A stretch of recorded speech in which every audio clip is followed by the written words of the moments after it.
is Christian Kloc. Welcome to my entry into the IJA YouTube Tutorial Contest.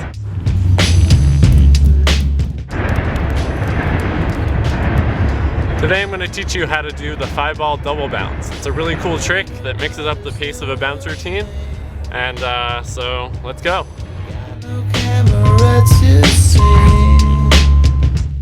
Before we jump down the elevator shaft, there are 3 patterns you should know. The first is a 3-ball force bounce, performed standing up and on your knees. Second, you'll want to learn an inverse force bounce, where you throw on the inside and catch on the outside, the same way you'll be throwing and catching during the final pattern. Finally, it's good to know at least one 3-ball double bounce pattern. This teaches you the patience and timing you'll need for the 5-ball version. So one of the ones that's pretty easy to learn that I like to show people is a column double bounce, like this.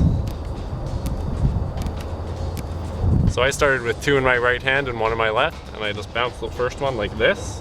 And once it bounces the second time, I want my left hand to bounce the second ball. So bounce, then bounce over here, grab, reach across, reach across, reach across, reach across, just like that. Now we're ready to start. Begin with 1 ball, throwing a forced double bounce from one hand to the other. Relax, and get used to the timing. Don't worry too much about the placement, but try to keep the ball from bouncing too far to make a comfortable catch. Now you can try this with 2 balls. Force bounce each ball, but resist the urge to catch them after the first bounce, letting them bounce twice instead. Practice starting with each hand until your throws are consistent heights and evenly timed.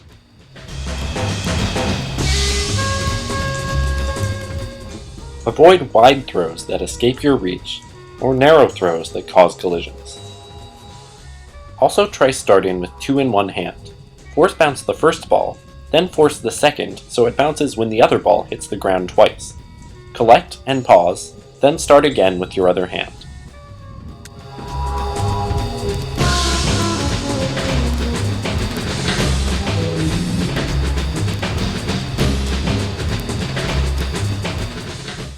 To practice the pattern continuously on one side, you can add a 3rd ball and make it a shower pattern. After throwing the second ball, pass the 3rd from your opposite hand across and continue throwing. Work on your timing and avoid throws that bounce out of reach.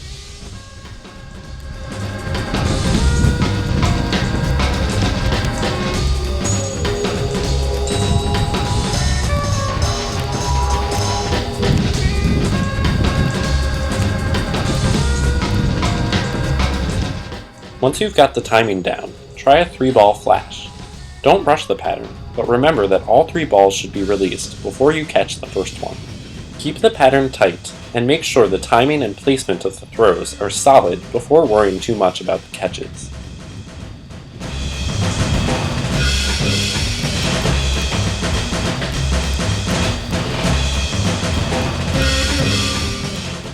When you've mastered the 3-ball flash, go for the 5-ball pattern. After your 3rd throw, you'll notice a window open up between the 1st and 3rd throw. Throw the 4th ball through this window and catch the 1st throw on the outside. The same window will open up for the 5th throw. Collecting after 5 throws of this is awkward, so just try to run it as long as you can. Focus on the center of the pattern, avoiding collisions on the first bounce and keeping your throws evenly timed. If you experience collisions or wide throws, go back to the 2 and 3 ball drills to work on your placement.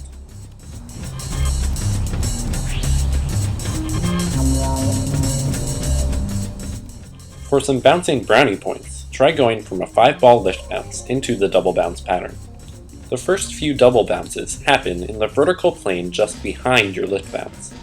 To return to a lift bounce, hold onto 2 balls and wait a beat before going back to the original pattern.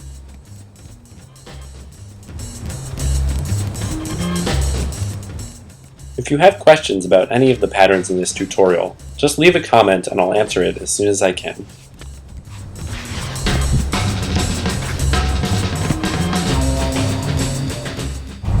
So IJA, you've seen my tutorial, you've seen some of my tricks. Hopefully we've gotten to know each other a little bit better, but now it's time for you to go. Seriously, I got things to do in this math cage. Tennis court. Anyway, see you later.